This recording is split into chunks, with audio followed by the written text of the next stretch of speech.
Steam curled from the pot of jollof as Inkem wiped the marble counter. The kitchen was bright, wide, and quiet. Only the soft hum of the fridge and the ticking wall clock. She tied the black trash bag, twisted the mouth twice, and lifted it with both hands. "Inkem, don't forget to rinse the bin when you return," Madam called from the stairs. "Yes, Auntie," Inkem answered, breath short from the weight. She pushed the kitchen door with her shoulder, walked through the clean corridor, and stepped into the calm morning. Birds chirped. The compound tiles were still wet from the cleaner's hose. By the gate, the black dustbin sat, lid closed, the metal handle shining in the sun. Inkem dropped the bag into the smaller bin by the wall, then moved to the main dustbin near the gate.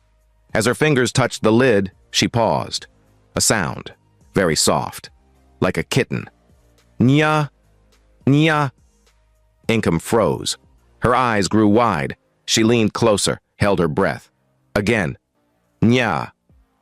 But it wasn't a kitten. It was thin, shaky, and human, like a baby's cry that had been crying for too long. Her hand trembled. She lifted the lid. Inside, wrapped in a faded white cloth, was a tiny baby, face flushed, lips dry, small fists weakly moving. A safety pin held one side of the wrapper. The cloth was clean, as if someone deliberately placed the child there only moments ago. Inkem's mouth fell open. "Chineke!" Her heart slammed against her chest. She looked left, empty street. Right, empty sidewalk. The gate man was not at the post. He had gone to buy bread. Inkem's eyes filled. She swallowed hard, slipped her hands under the warm bundle, and lifted the baby to her chest. The child made a small, hungry sound and settled. "What kind of human does this?" she whispered, tears on her cheeks. She turned and ran, through the compound, past the flower pots, into the house. The baby's wrapper brushed her forearm. The tiny chest rose and fell. "Auntie! Auntie!" Inkem shouted, voice breaking. "Please come!" Madame Adayeza appeared at the staircase, silk robe tied at the waist, worry written on her face. "What is it? Why are you shouting?" Inkem reached the foot of the stairs and opened her arms. "Auntie, a baby, inside the dustbin. I just opened it now." Adeza's eyes widened. She grabbed the banister like she was catching her breath. "A baby? In our bin?" "Yes, Auntie." Alive, Adayez took one step down, then another, then stopped, hand over her chest. Years of late-night tears sat in her eyes. She moved closer, almost afraid to touch the child. "Let me see." Inkem unfolded a corner of the wrapper. The baby blinked slowly. Tiny, fragile, real. Adayeza's lips trembled. Without thinking, she reached out. Her hands hovered, then settled. She drew the child close to her breast and burst into tears, not loud, but deep. Her shoulders shook. She pressed her forehead to the baby's head and whispered, "Jesus, Jesus." Behind them, the front door clicked. Chike, her husband, walked in with a laptop bag. He stopped mid-step. "What's happening?" Adeze looked up, eyes wet. "Chike, a baby. Inkem found a baby in our dustbin." Chike dropped the bag gently. He walked over, slow, guarded, searching for sense. He looked into the child's face, then at his wife's trembling mouth, then at Inkem's shaking hands. "This child needs a hospital first," he said quietly. "Then police. Then social welfare. We must do it the right way." Adeze nodded fast, like her head agreed before her mouth could speak. She held the baby tighter, like her heart had already chosen. "Driver!" Chike called. "Start the car!" Now Adeze met Inkem's eyes. "Go with me. Don't leave me, please." "I'm here, Auntie." "I'm here." Inkem wiped her face and followed. As they hurried out, the baby gave a small, thin cry. Adeze kissed the tiny forehead and whispered like a vow, "You will not die." "Not in my hands," and the door closed behind them. The clinic smelt of antiseptic and warm milk. A nurse lifted the baby carefully, checked breathing, checked temperature, checked limbs. "The baby is new," she said. "Hungry but strong." God kept this one. Chikai signed forms. The doctor asked questions. Adayeze sat on the small chair, hands clasped, eyes on the child like she was looking at her own miracle. Income stood by the door, lips moving in silent prayer. Police were called. A gentle-faced officer took statements. "You found the child where?" "In the dustbin by our gate," Income answered. "Any note? Any clue?" Chikai shook his head. "Nothing we saw." The officer nodded. "We will log this as an abandoned child. By law, the child goes first to social welfare. If your family wishes to foster, you can make an application." Adeze raised her head, voice calm but heavy. "We will apply." Today, Chikai glanced at her. He knew her story too well.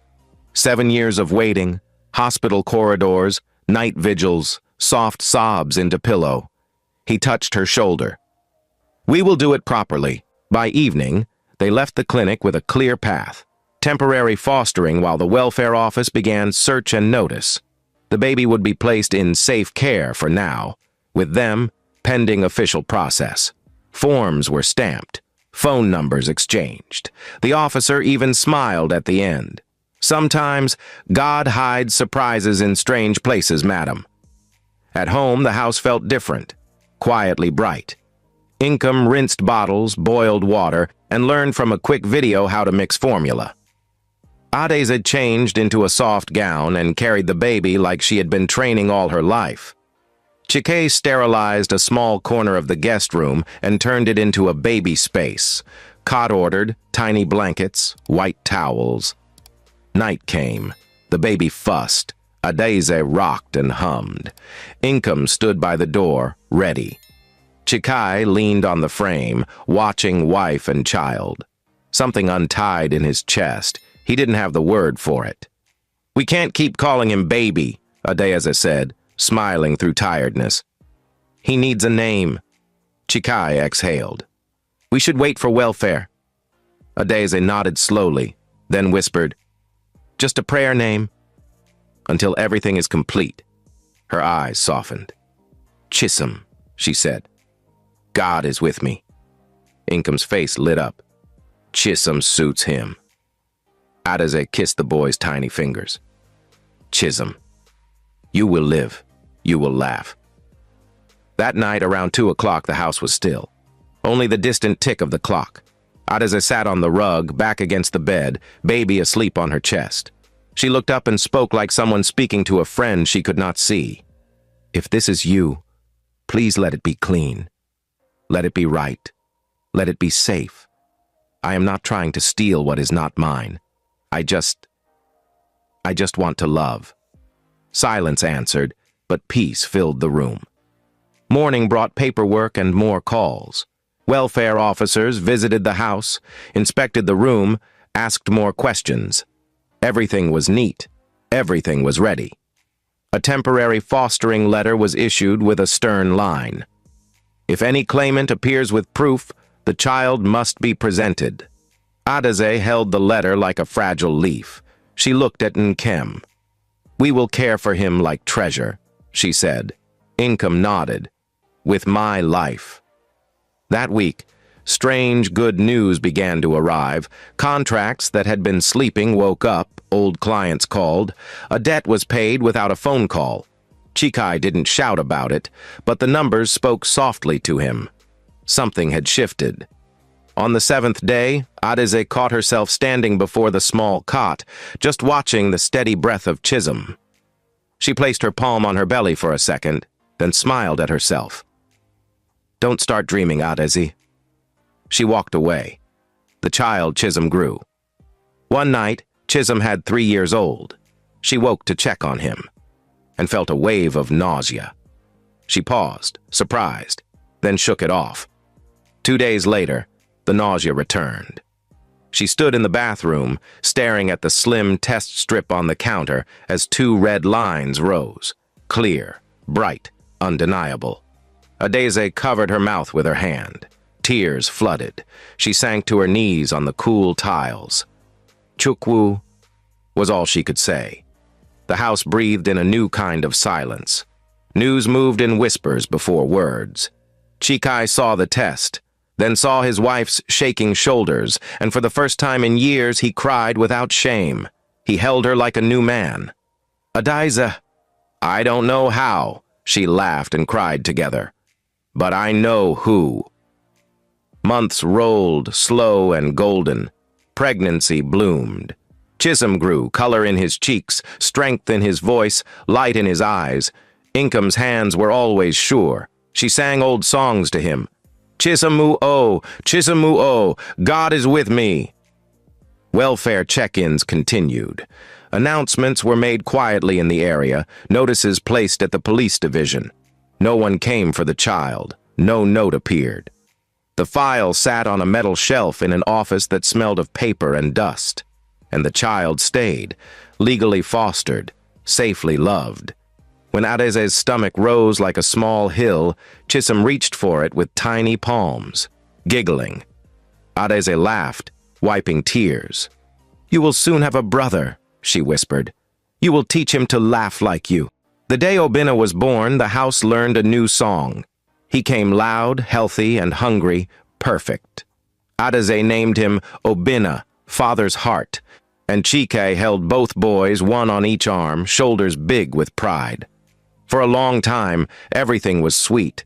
Pictures in matching outfits, walks on quiet evenings, 2 babies on one mat, rolling and making bubbles, and Kem moving softly through the rooms like a guardian breeze. And then, time did what time always does. Years passed. Chisholm turned 10, tall for his age, gentle eyes, careful words. He loved drawing cars on plain paper, loved waiting by the gate for Chike to return, loved holding Obinna's hand when crossing the compound.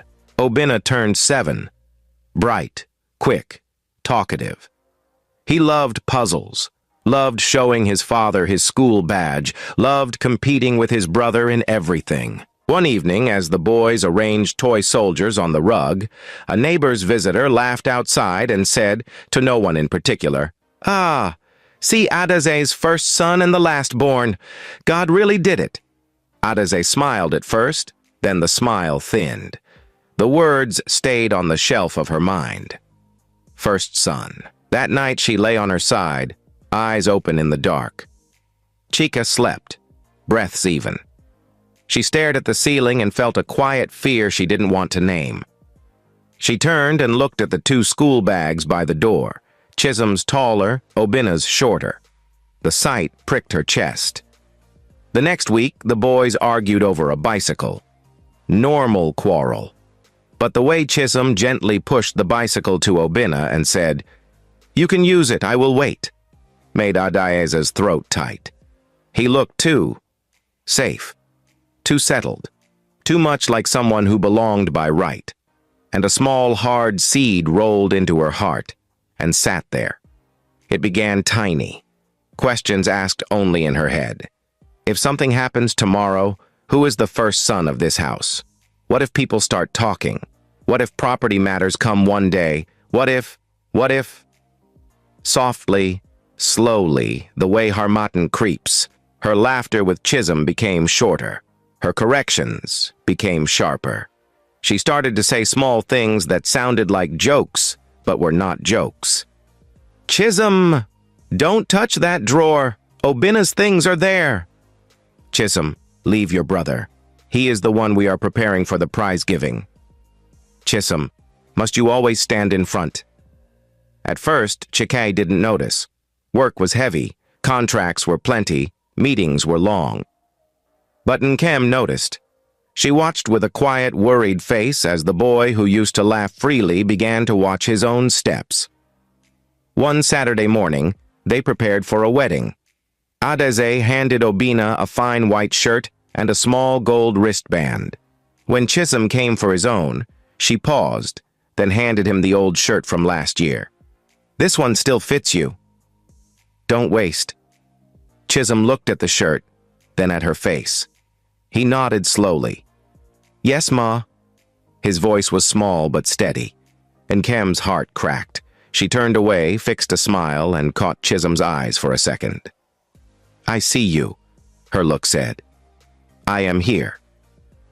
That evening, Chike finally saw it, really saw it, when Obinna poured juice carelessly on the rug and Adaze shouted at Chisholm instead for not watching his brother properly. The boy stood there, mouth parted, hands empty. After the guests left, Chikai closed the door and spoke softly. "Adaze, what is happening?" She straightened, chin high. "Nothing is happening. I am setting order." "You are hurting him," Chikai said, voice breaking. This boy has been a blessing to us, you know it." Adiza looked away. "Don't start." "Please, I will start and finish," he whispered, "because I am their father." The word there rested in the room like a feather and like a stone. Outside, night birds called. Inside, a seed in Adaeza's heart pressed a little deeper. Weeks later, Inkem walked Chisholm to the gate for evening air. He held her fingers with quiet trust. "Auntie Inkem," he said, "did I do something wrong?" Inkem blinked fast. "You are a good boy. Why does Mummy not smile at me like before?" Inkem knelt to his height. "Sometimes adults carry thoughts in their heads. It is not you. You hear?" Chisholm nodded, but his eyes carried rain. Across the street, under the shadow of a tree, a woman stood very still, watching the boy and the maid. A scarf covered her hair. Her face was thin, beautiful in a quiet, tired way. Her fingers pressed a small pendant on her neck. When the boy smiled faintly at something Inkem said, the woman's lips shook, and she swallowed hard. She stepped back into the shade and whispered to the night, "Chisholm." And the wind carried the name away. The compound was alive with Saturday chatter. Children from neighboring houses rode bicycles, while drivers washed cars, humming. In the main house, Chikai's relatives had come for a visit. Uncles, aunties, cousins, all gathering under the large canopy set in the compound. Trays of fried meat, soft drinks, and small chops moved from hand to hand. The air smelt of jollof rice and stew. Inside, Chisholm adjusted his shirt nervously. His uncle, Uncle Efianyi, had patted his head earlier and said, "Ah, you are growing, first son. Make your father proud." Chisholm had smiled shyly, pride swelling, but Adeze had heard it. She froze, the glass in her hand almost slipping. First son. The words stung. Later, when everyone was seated and Chike was introducing his family, Ifeanyi raised his voice. "Ehen! This is the boy God gave you when we were all praying, your miracle boy." Everyone clapped, nodding, smiling at Chisholm. But Adaeze's voice cut the air, sharp, cold. "Please, stop calling him miracle. He is not our son by blood. My own son is Obinna." The clapping stopped. Heads turned. Silence fell like a curtain. Chisholm's small smile dropped. His eyes flickered to his father, to his mother, to the floor. His hands twisted the hem of his shirt. Chikai's jaw tightened. He cleared his throat, tried to laugh it off. Let's eat, let's eat. The children are all blessings." But the damage was done. The boy's ears burned with shame. The uncles whispered, some frowning, others confused. Inkem stood behind the chairs, her heart cracking. She wanted to gather Chisholm in her arms, but her place was the maid's corner. That night, Chikai confronted Adaez in their bedroom. "Why? Why would you disgrace the boy in front of my family?" Adaeze removed her earrings slowly. "Because someone has to set the record straight. They keep calling him first son. He is not. Obinna is. I will not sit and allow confusion." Chikai's voice rose. "Confusion! This boy has brought light to this family. And now you turn the same mouth that called him gift into a mouth that spits poison? Don't lecture me, Chikai," she snapped. "You have your son now." "Why are you so defensive of the other?" Chikai stared, chest heaving, unable to speak. He walked out, slamming the door. Chisholm, lying awake in his room, heard the slam. He curled on his side, whispering into the darkness, "God, did I do wrong by being born?" Weeks later, the school buzzed with excitement for the annual prize-giving day. Parents filled the hall, clapping and cheering as children mounted the stage for awards. Obina won a prize for Most Creative. Adese's face shone as she snapped photos, clapping loudly, drawing attention to her son. Then came Chisholm's turn. "Best in mathematics, Chisholm Okafor." The boy's face lit up. He walked to the stage, his steps careful but proud. Teachers applauded warmly. He bowed, collected his certificate. But when he returned to sit beside his mother, Adais leaned close, her smile gone. She whispered sharply, "Don't let it enter your head. Your brother is the true heir of this family, not you." Chisholm froze. His hands shook slightly, but he kept his face blank, not wanting anyone to notice. Later, when parents took group photos, Adesa pulled Obina close, centering him. Chisholm stood at the side, half cut from the frame, unnoticed. But Chike noticed. His lips tightened as he watched. Later in the car, he said softly, "Adese, you are crushing that boy. You are sowing something you will regret." Adese scoffed. "You men don't understand. If I don't set boundaries, tomorrow people will say the stranger should inherit before my blood. Not in this house." Chike gripped the steering wheel, eyes burning. "Stranger? That boy calls me father. He calls you mother. A stranger does not wake you at night to check if you are fine. A stranger does not pray before sleeping, asking God to bless this family. That boy loves us more than you love yourself." Adesa folded her arms, lips thin, but inside her chest, something uncomfortable stirred. Then came Obina's birthday. It was his 8th birthday. Balloons filled the compound, music boomed, children ran everywhere with party hats. A magician entertained the kids with tricks. Adesa hovered proudly, guiding guests to food and drinks. Chisholm, though older, was given a small corner job, handing out juice packs to the children. He did it with a gentle smile, happy to serve. When it was cake time, everyone gathered around. Adese pulled Obina close, kissed his cheek, and said loudly, "My one and only son!" The joy of my life. Laughter and cheers followed, but Chisholm's eyes dimmed. He shifted his juice tray to hide the sting in his heart. During the games, Obina tripped and scraped his knee. He cried loudly. Adese rushed, shouting at Chisholm, "Where were you? Why didn't you look after him?" Chisholm stammered. "But I was at the table." "Don't talk back," she snapped. Guests exchanged uneasy glances. Chike stepped forward, lifted Obina gently, then turned to Adesa. His voice was firm. "Stop it. Right here, in front of everyone. Stop humiliating that boy for no reason." The party fell silent. Adesa's lips parted, stunned at being checked openly. She forced a laugh, waved it off, and led Obina inside. But later that night, Chisholm sat quietly on the balcony, knees to his chest, staring at the stars. Inkem sat beside him, voice soft. "Don't let their words change you. You are more than what anyone says."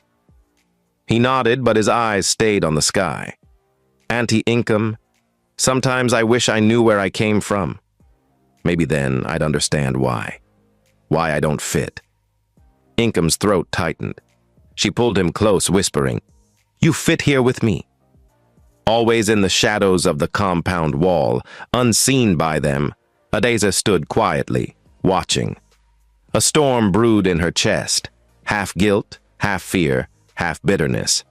She pressed her hand to her stomach, remembering the years of barrenness, the miracle that had followed, and the boy she once called her treasure. "Now," she muttered under her breath, "I will not let you take what belongs to my son." And she walked away into the darkness. The living room was quiet that evening. The chandelier glowed softly, shadows dancing across the marble floor. Chikai sat on the sofa, sipping palm wine and flipping through a newspaper. Adese walked in, her eyes restless like a storm brewing. She didn't sit immediately. She stood by the curtain, fingers fiddling with the fabric, then finally spoke. "Chike, this thing cannot continue." Chike lowered the newspaper, one brow raised. "Which thing?" Adaze turned, eyes sharp. "That boy." "Chisholm. He has to leave this house." The paper dropped to the floor. "What did you just say?" "You heard me." She folded her arms. "Every day people whisper, 'First son, first son.' I cannot breathe in my own home. I will not allow my Obinna to grow up under the shadow of a child that is not even ours by blood." Chikai's jaw tightened. His voice was calm but heavy. "Adeze, that boy has been a blessing to us. Don't forget where we were before he came. Don't forget how you cried at night, begging God for a child. Don't forget."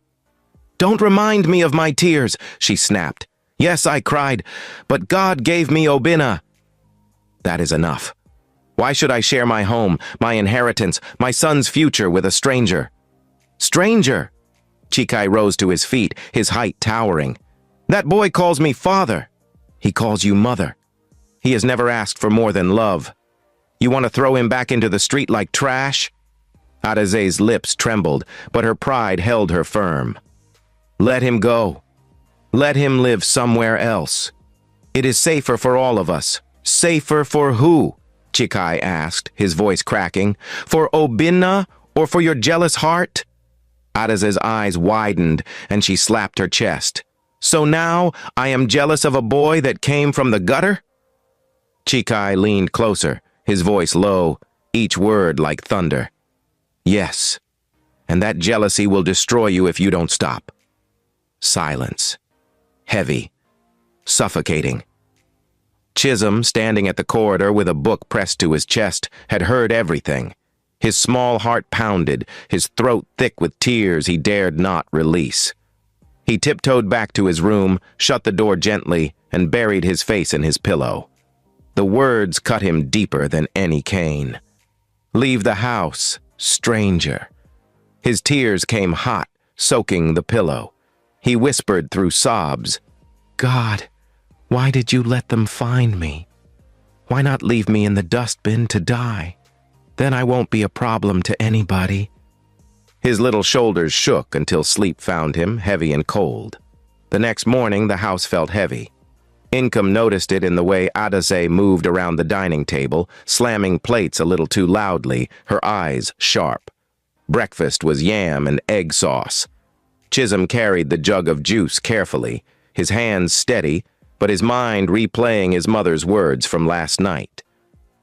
"Leave the house, stranger." As he placed the jug on the table, his hand slipped. The glass jug toppled and shattered on the tiles, juice spreading like blood. Everyone froze. Obinna gasped. "Mummy, see!" Adeze's eyes blazed. She sprang from her chair, voice rising like fire. "Chisholm, must you destroy everything in this house? Are you cursed? Is your hand made of butter?" "Mummy, I'm sorry." "Shut up!" she roared. She raised her hand as if to slap him, but Chikai caught her wrist mid-air. His grip was firm, his eyes cold. "Don't you dare lay that hand on him!" "Not in my house," Adeza yanked her hand free, breathing hard. "So now you defend him against me? Your wife? In front of the children?" "Yes," Chike barked, "because what you are doing is wickedness." A broken plate is not a broken life. Stop pouring your bitterness on that boy. Chisholm stood frozen, tears streaming silently, his small chest heaving. He bent quickly, trying to gather the glass shards with bare hands. "Leave it, my son," Chikai said softly, pulling him away. He hugged the boy to his chest, rubbing his back gently. That hug was warm, safe, but it also deepened Adaze's fury. She turned away, arms folded, jaw set. At the kitchen doorway, Income pressed a hand to her chest. Her eyes burned with tears. She whispered to herself, "This house will not know peace if this continues." That night, rain fell in sheets, drumming on the roof. Lightning split the sky, thunder rolled heavy. Chisholm lay awake, staring at the ceiling. Each clap of thunder made him flinch, but not from fear of the storm. His fear was inside. What if they send me away tomorrow? Where will I go? Who will call me son again? He turned his face to the wall, tears wetting the pillow again. He bit his lip to keep from sobbing loud. He whispered into the darkness, "God, please, don't let them throw me away. Please." Meanwhile, in the master bedroom, voices clashed. "Chikai, you are blind," Adiza hissed. "Don't you see? That boy is becoming bold. Soon he will claim rights as first son. He will overshadow Obini." Chikai's voice was steady but firm. "The only boldness I see is in you, boldness to fight a child. What kind of mother counts inheritance when her children are still in primary school?" Adiza paced, her wrapper loose, her face hot with anger. "Mark my words, Chike. If that boy stays, one day he will scatter this family." Chike rose, his tall frame casting a shadow in the dim light. "If you drive him out, Adiza, it will not be him that scatters this family, it will be you." The words struck her like a slap. She froze, trembling with rage and fear. In his small room, Chisholm pressed the pillow over his ears to block the sound, but no pillow could block the ache in his chest. The next day, the sun returned, bright and mocking after the heavy rain. Chisholm walked slowly to the veranda, his school bag on his shoulder, his eyes red from sleepless tears. Income was already sweeping the compound. She looked up, her heart clenching at his weary face. She dropped the broom, walked to him, and knelt so their eyes met. "My boy, why are your eyes swollen?" Chisholm forced a small smile. "Maybe dust entered, Auntie Income." She shook her head gently. "No dust can hide from me." "Tell me," Chisholm's lips trembled. He whispered, "She doesn't want me here. Mummy said I should leave, but where will I go?" Income's tears spilled, but she wiped them quickly so he wouldn't see. She cupped his cheeks in her palms. "Listen to me. You are not leaving. As long as I am here, you are not leaving. You are loved, Chisholm. Even if the whole world says no, my heart says yes." The boy's tears broke free. He hugged her neck tightly, his small body shaking. "Thank you, Auntie. Thank you." Behind the curtain, Adiza stood, watching. Her jaw tightened, her heart hardening further. To her, that embrace was not comfort. It was a threat. She muttered under her breath, "This maid will soon forget her place. If I don't act fast, both of them will push Obina aside."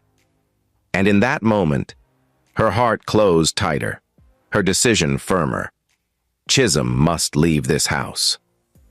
Morning light poured into the sitting room. The house was too quiet for a Saturday. Chisholm came out in his neat t-shirt, ready to sweep the veranda. He stopped. A small luggage sat by the door, his own luggage. His name tag peeped from the side pocket. He blinked. "Auntie Income?" he called softly. From the dining area, Auntie Income rushed out, eyes red. She stood in front of the bag like a wall. "Don't touch it!" Footsteps. Adiza walked in, face set like stone. Her voice was cold and clear. "Carry that bag and go." Today, Chisholm's chest caved a little. "Mummy, where will I go?" "Anywhere that is not here," she replied. "I have tried." "I cannot continue. You will not live in this house again." Auntie Income's hands trembled. "Madam Biko, don't do this to a child. He has nowhere. Move from my way!" Adiza snapped. "I have made up my mind." The stairs creaked. Chika came down slowly, eyes heavy. He saw the bag. He saw his son's small shoulders. Something dark moved across his face. "What is this?" he asked. Adiza did not blink. "Order. I am setting order. The boy leaves today." Chikai's voice dropped. "Over my dead body." Adiza laughed once, dry. "Then stand aside and die." "Because I am done," Chike stepped between the bag and the boy. "No child is leaving this house. Not today." Not ever. The air thickened. The clock ticked louder than usual. From behind Chike, Chisholm whispered, "Daddy, please, I will be better." I promise. His voice broke on the last word. Chike turned and gathered him into his chest. "You are already good, my son." "You have always been good." Adese's jaw tightened. "You see?" "This is the confusion. He is not your son." Chike faced her fully now, voice calm like a quiet drum. "He is my son by choice. He is my son by love, and I will not watch you break him." "Then you choose him over your wife?" she shot back. "I choose truth over wickedness," Chike said. Silence. It rang like a bell. Income wiped her face and stood her ground, a small, stubborn tree in a storm. The quarrel moved like Harmattan fire, quiet at first, then fast. "Adayeze," Chike said. "If you push this boy to the gate, you push me there too. So you will stand outside with your charity project?" She sneered. "He is not charity," Chike replied, shoulders squared. "He is family." "Not my family," she hissed. "Never again." Income flinched. "Madam, please. Remember the first day you held him. You called him Miracle." "Shut up," Adesa snapped. "Know your place." Income's eyes burned, but she kept quiet. Chisholm swallowed, standing behind his father like a shadow. Adese pointed at the bag. "If the boy does not leave, I will leave. Me and my son will leave this house." Chike's eyes softened at the word son, then hardened at the knife beneath it. "Which son, Adesa?" "You have two, I have one," she said. "One blood, one crown, one heir." Chike's chest rose and fell. "Inheritance? Crown? Who told you we are sharing a throne here?" He shook his head. "You are counting titles when you should be counting hearts." Her mouth twitched, but pride held it still. "Enough talk! Driver," she shouted, "open the gate." The compound answered only with birds. "Obinna," she called into the house. "Come and see what your father prefers." Obinna came down the stairs slowly, eyes confused. Chisholm looked at his younger brother. He tried to smile, small and broken. "It's okay," he mouthed. Obinna didn't speak. He only held the rail and watched with a child's helpless fear. The latch on the gate clicked outside. Someone had touched it, then stopped. Adesa grabbed the bag herself and dragged it toward the door. The rubber scraped harshly on the tile. "Out!" Chike held the handle. "Drop it. Remove your hand." "No." They stood like two trees locked at the root, none bending. Then a voice came from the open doorway. A woman's voice, soft, clear, trembling. "Chike." Everything froze. The name fell like a stone in water. Chike turned first, slow, as if his bones remembered before his mind did. The woman at the door was slim, scarf tied low, eyes deep with 1,000 unslept nights. She held something close to her chest, an old white wrapper neatly folded. "Who are you?" Adese asked, irritated. The woman swallowed. Her gaze didn't leave Chike. "They called Chike that night," she said.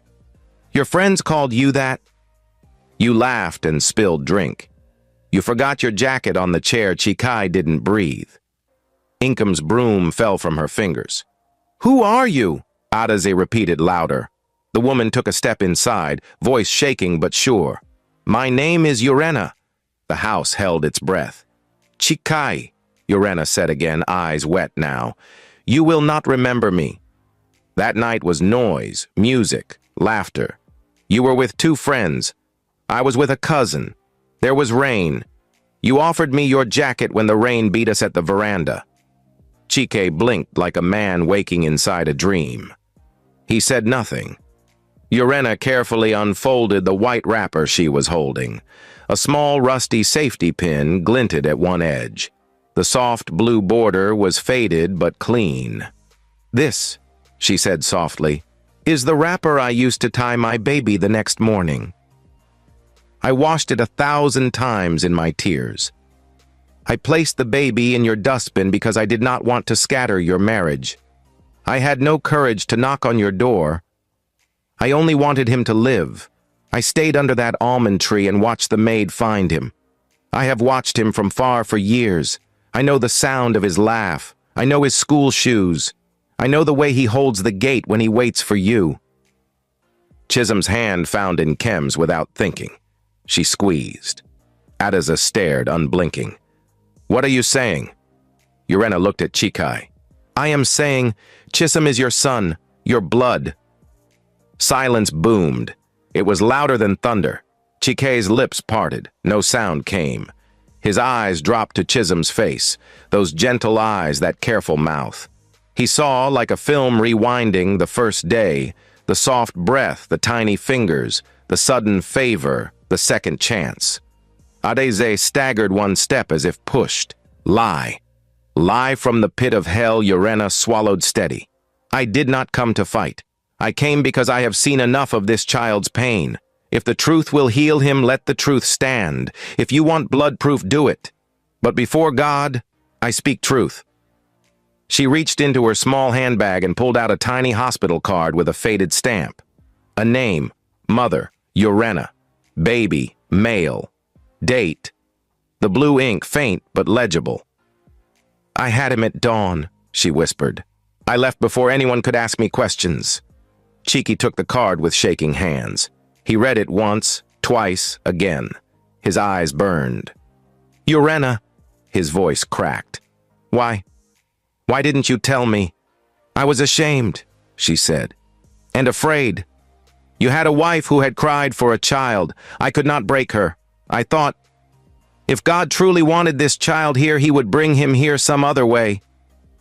She looked at Chisholm. He brought him. Chisholm's breathing quickened. Me? She nodded, smiling through tears. Yes, Nwam. You Adeze found her voice. It came out sharp and wild. So this is the plan? To scatter my home with a street story? Madam, carry your wrapper and your card and get out. Income stepped quick. Madam, Biko! Shut up! Adeze barked. She pointed at Urena. You think I will accept this rubbish? Because you came with one wrapper and one card? Do you know who I am? Do you know what I have built? Chike raised a hand, not at her, but to steady the room. His voice was gentle, deadly calm. We will do a test. Quietly. Today. We end doubt. Today. Urena nodded once. I am ready. Chisholm didn't move. He looked from face to face, then up at Chike. Daddy, am I your son? Chikai's eyes filled. You are my son in my heart. And now, we will find out if you are my son in my blood. He touched the boy's cheek.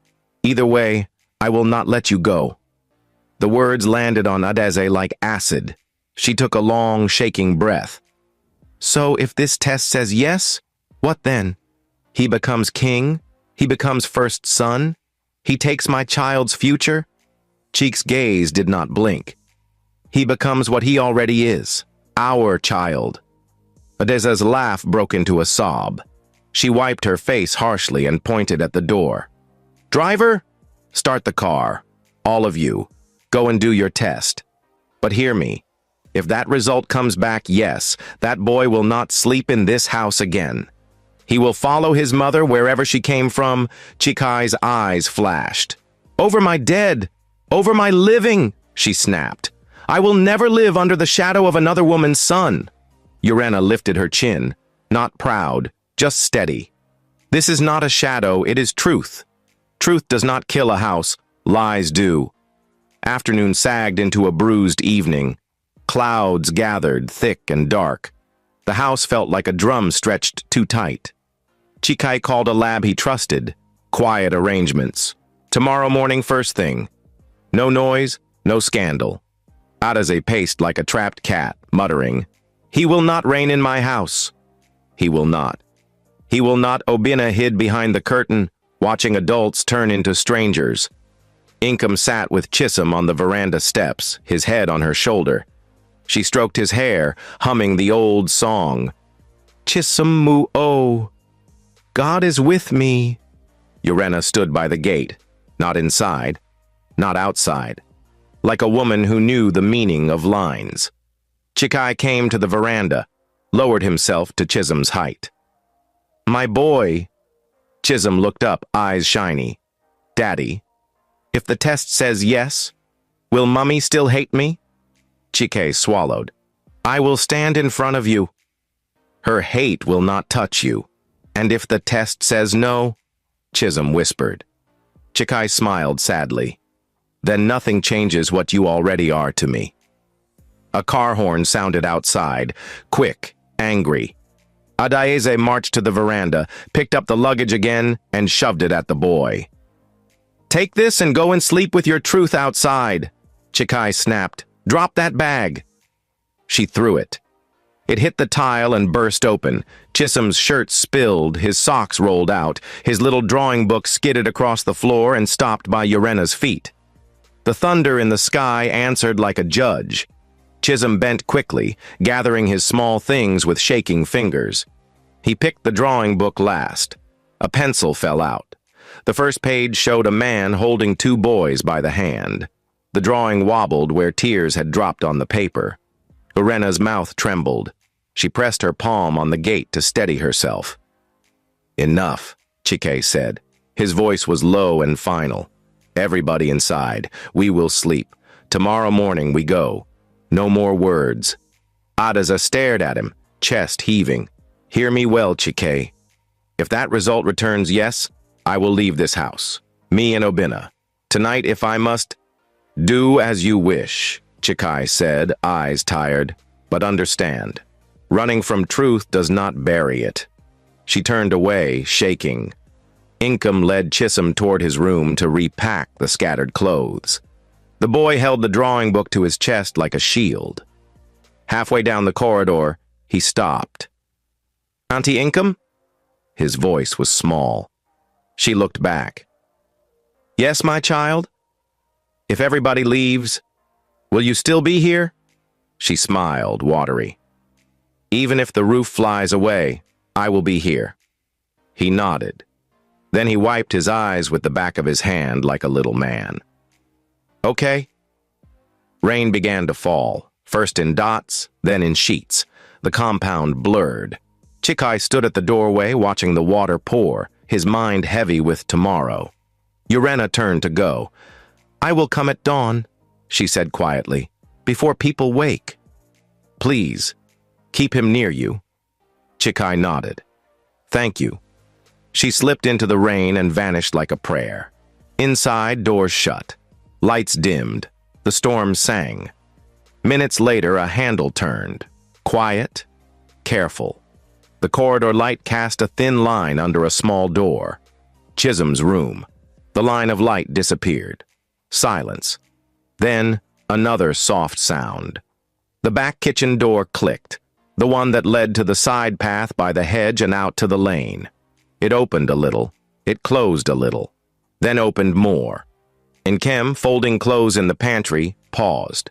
She lifted her head like a deer. "Chisholm?" She listened. Only rain. She stepped to the corridor. "Chisholm?" No answer. She walked, faster now. She tapped his door. "My boy?" She opened it. The bed was empty. The window was open. Her breath stopped. "Jesus!" She ran to the veranda. "Sir? Madam! Chisholm! Chisholm is not in his room!" Chikai's heart kicked. He dashed for the back door, flung it open. Rain beat his face. He shouted into the storm, voice raw. "Chisholm!" No answer. He ran to the gate, yanked it. It wasn't locked. Outside, headlights rolled slowly past like white ghosts in the rain. On the wet pavement, a small drawing book lay face down, water washing the pencil lines into tears. Chikai picked it with shaking fingers. His voice broke in the rain. "Chisholm, my son." The storm swallowed his cry.